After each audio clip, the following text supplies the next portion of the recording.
नमस्कार, आप देख रहे हैं लाइव 24 न्यूज़ बिहार। 4 दिवसीय दौरे पर पहुंचे किशनगंज असदुद्दीन ओवैसी। महागठबंधन की टेंशन बढ़ी।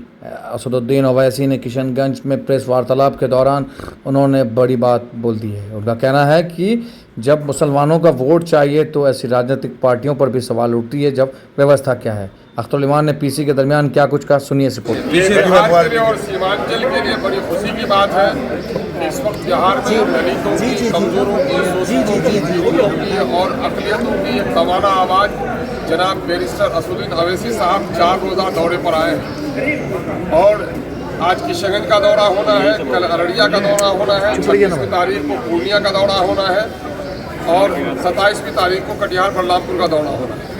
और इस यात्रा का नाम पार्टी ने न्याय यात्रा कारवाने इंसाफ दिया है।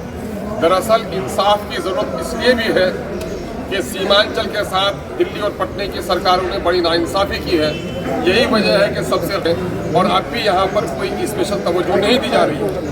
दूसरा मसला ये है कि बिहार में और मुल्क में दलितों और अक़लियतों के साथ जुल्म और नाइंसाफ़ी हो रही है।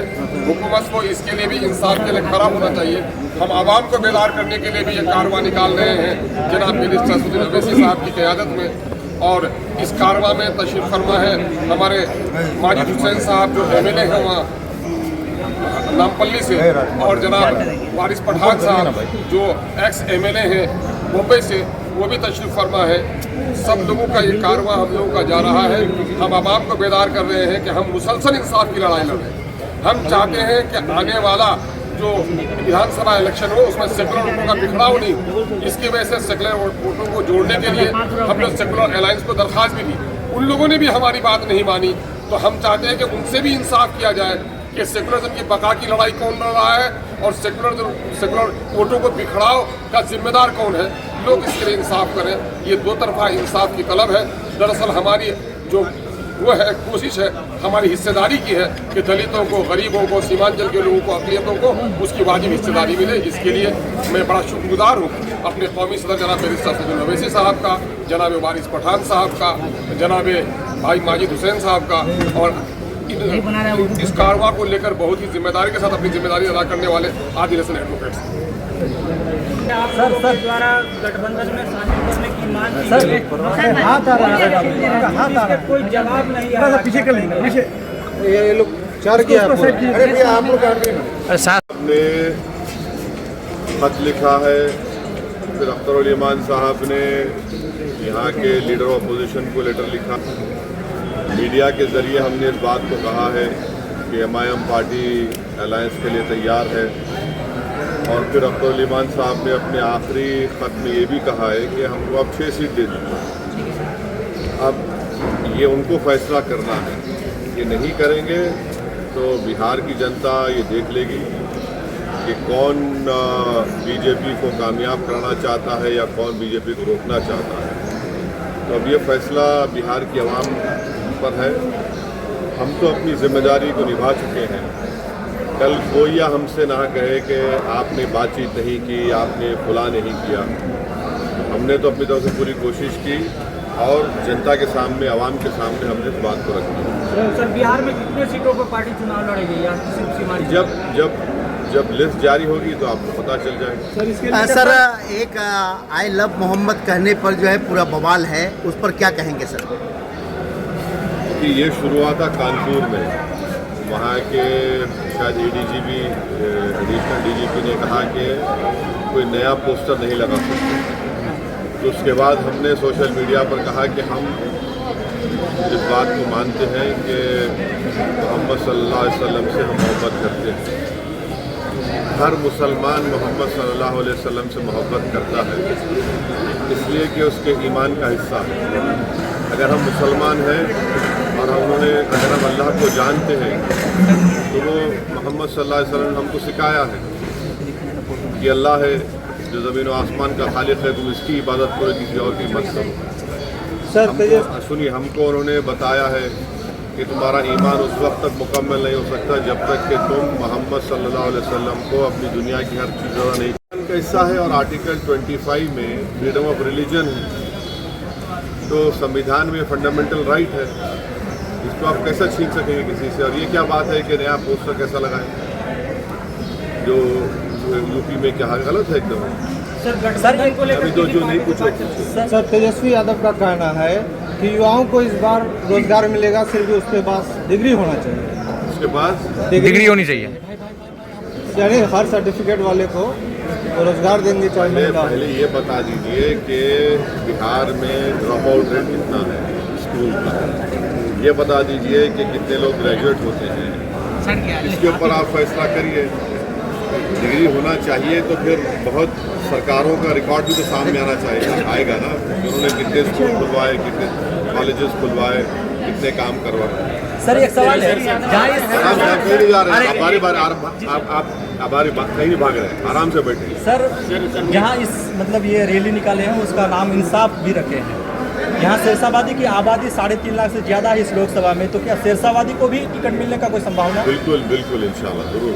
सर तेजस्वी यादव ने कहा है मीडिया में प्रेस कॉन्फ्रेंस के जरिए कि उन्हें भी हैदराबाद में सीट चाहिए आपसे, तभी वो गठबंधन के लिए तैयार हो। तो भैया आप तो इंडिया अलायंस का हिस्सा है, कांग्रेस आपके साथ है, कांग्रेस की सरकार तेलंगाना में, आप आ जाइए ना, आके उनसे सीट ले लीजिए और यादव वोट लेकर जाइए, हमको कोई तकलीफ नहीं है, आप बिल्कुल आइए।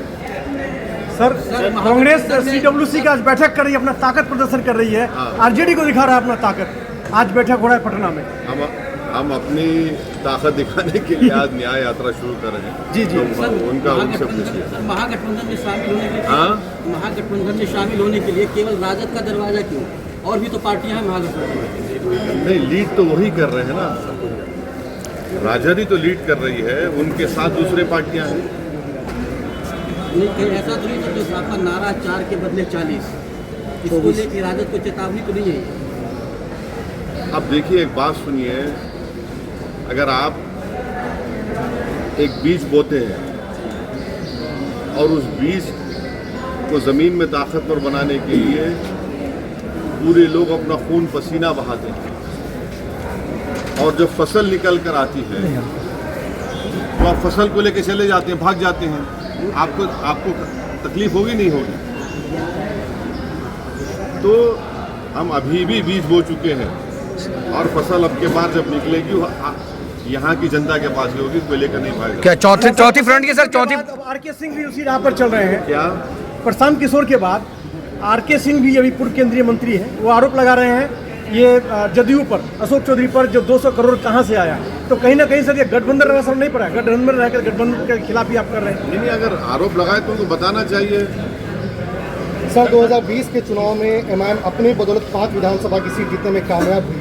क्या 2025 में एमआईएम इतनी कमज़ोर हो गई कि बार बार राजद के ऑफिस में, कभी उनके घर के पास ढोल बजाते हुए आपके प्रदेश अध्यक्ष पहुँचते हैं? ऐसा है ना, देखिए आप लोगों को हर चीज़ आपको ब्लैक एंड वाइट नज़र आती है, तो सियासत ब्लैक एंड वाइट नहीं होता। सर मजलिस पार्टी की और किस पार्टी से गठबंधन की बात चल रही है? वो अख्तर भाई बताएंगे आज। वो आप पर बार बार कह रहे हैं, कांग्रेस के पूर्व अध्यक्ष बिहार के, वो बार बार आपको कम्युनल नेता बता रहे हैं और गठबंधन से सीधे तौर पे इनकार कर रहे हैं बीजेपी की मीटिंग। उनको उनसे पूछिए कि 2008 में जब न्यूक्लियर डील हो रही थी, पार्लियामेंट में नो कॉन्फिडेंस मोशन जब लाया गया था, तो किसने खड़े होकर उस मनमोहन सिंह की सरकार को साथ दिया था? सर 4 के बदले 24 लाएंगे, लेकिन 6 सीट का मांग करते हैं। ऐसा तो नहीं कि जो सीट आपका चले गया वही रिकवरी करने के फेरे में। अब हम तो अपनी बात को रखे हैं, हम ये कह रहे हैं कि अगर हम 24 पे चले जाएंगे या उससे बढ़ के भी चले जाएंगे तो फिर आप बाद में हमको मत बोलिए, ये मैंने आपसे उनसे कह रहे हैं, उनको सोचना चाहिए। सर क्या चौथे फ्रंट की गठबंधन करने जा रहे हैं? चौथे राउंड की गठबंधन करने आप लोग? चौथा स्तंभ की गठबंधन करेंगे सर? थर्ड फ्रंट, फोर्थ है। चौथा क्या है, देखेंगे क्या होता है, बताएंगे। तेज प्रताप यादव बार बार इच्छा जाहिर कर रहे थे, ये एमआईएम से गठबंधन करना चाह रहे तेज प्रताप यादव। अरे अल्लाह उनको अच्छा रखे, खुश रखे, सेहत दे उनको। सर विपक्ष का आरोप है जब 5 साल के बाद ही आपको याद आती है सीमांचल दौरा करने में आते हैं। पहले सीमांचल कोई बोलता नहीं था, हम ही तो बोले तो उनकी ज़बान में आ गया पूरा बात। ये पहले तो बोलता ही था सीमांचल, और पार्लियामेंट के अंदर, पार्लियामेंट के बाहर हम ही तो बोल रहे हैं सीमांचल के बारे में। लोग कहाँ बोलते हैं, इनको सिर्फ चुनाव के ज़माने में सीमांचल बोलते हैं। हम तो नहीं गए, हम तो बार बार इसको कहें, 2015 से हम कह रहे हैं कि हम यहाँ पर आए तो हम कभी छोड़कर नहीं जाएंगे और हमारा कंसिस्टेंट यही पॉलिसी रही है। सर पिछले विधानसभा में ओवैसी मेडिकल कॉलेज का और हाँ। हॉस्पिटल का भी मतलब यहाँ पे घोषणा करके कोई घोषणा नहीं हुआ था जी। ये सब ये बात लोग कर रहे हैं, हम कभी कोशिश करेंगे और कोशिश आज भी जारी करें, कुछ ना कुछ कर सकते हैं। सवाल ये है कि जो सत्ता में है 11 साल सत्ता में रहे, उनकी भी तो एखलाकी जिम्मेदारी बनती है।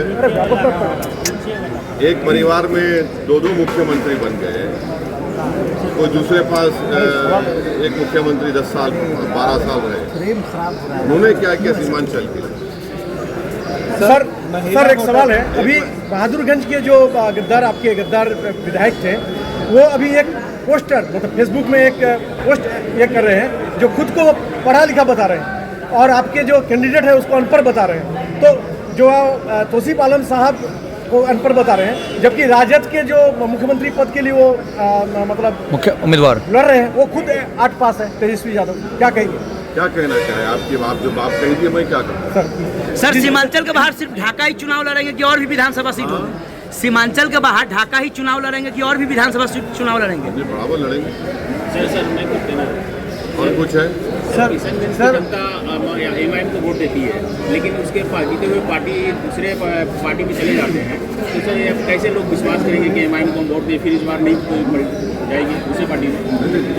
जिन लोगों ने धोखा दिया उनके साथ जनता नहीं है। जनता ने उनको वोट नहीं दिया था, जनता ने सीमांचल और एमआईएम पार्टी को वोट दिया था। और हमारी पूरी कोशिश होगी कि अब के बार ऐसे लोगों को हम अपना उम्मीदवार कैंडिडेट बनाएंगे जो इंशाअल्लाह थोड़ा भरोसे पर उतरेंगे। सर आपकी पार्टी के ऊपर लगातार एलिगेशन लग रहा है कि पैसे के बल पे टिकट दिया जाता है। इस बार क्या सर पैसे के बल पे टिकट दिया जाएगा या जमीन से उठा हुआ नेता मिलेगा? पैसे के बल पे तो इल्ज़ाम लगता है चुनाव के ज़माने में, क्योंकि सर जो गए 4 गए उन्होंने लगाया एलिगेशन। अब एक बात सुनिए, एक साहब ने एक क्रिकेटर को ले जाकर दुबई में एक होटल खोली, नाम क्या रखा? हैदराबाद बिरयानी। किससे पैसा लिया वो? आप तो बिरयानी नहीं खाए ना? नहीं सर, हम भी नहीं खाए। सर न्याय यात्रा के तहत क्या दबाव की राजनीति होगी? वोटर अधिकार यात्रा जिस तरह निकला राहुल गांधी का, या फिर और यात्रा है, इंसाफ की यात्रा, उसमें हर मुद्दा हर मसला सामने आएगा। इंसाफ की उसूल के लिए, इंसाफ के हासिल करने के लिए सब बात करेंगे। सर जो महिला वोटर है आपको बहुत हाँ, पसंद मैं है। महिला वाले सर तीसरा जो मोर्चा बनाएंगे, क्या लगता है आप कितना असर डालेंगे एनडीए और महागठबंधन पर? देखिए, ये पूरी ताकत के साथ बनेंगे। सर महिला वोटर के तरफ जो है, जो पहले भी आपको बहुत पसंद करती है, लेकिन इस वक्त जो है तेजस्वी यादव भी माई बहन योजना ला के खड़ा कर दिया है। इधर सीएम नीतीश कुमार भी जीविका दीदियों को राशि भी दिया है। तो आपके कहीं न कहीं महिला वोटर पर सिंहमारी सीमांचल में हो रहा है, क्या कहेंगे? कुछ नहीं होगा इंशाअल्लाह। हमारी इज्जतदार माँ और बहनें हमारे साथ थी और इंशाअल्लाह हमेशा हमारे साथ हैं, तो कोई असर नहीं पड़ेगा। सर एक बार तेजस्वी को किशनगंज के जमीन से क्या संदेश देना चाहिए? थोड़ा सा इधर की संदेश देना था, हम बोल चुके आपके सामने। अच्छा ठीक, थैंक यू हो गया, चलिए। Thank you.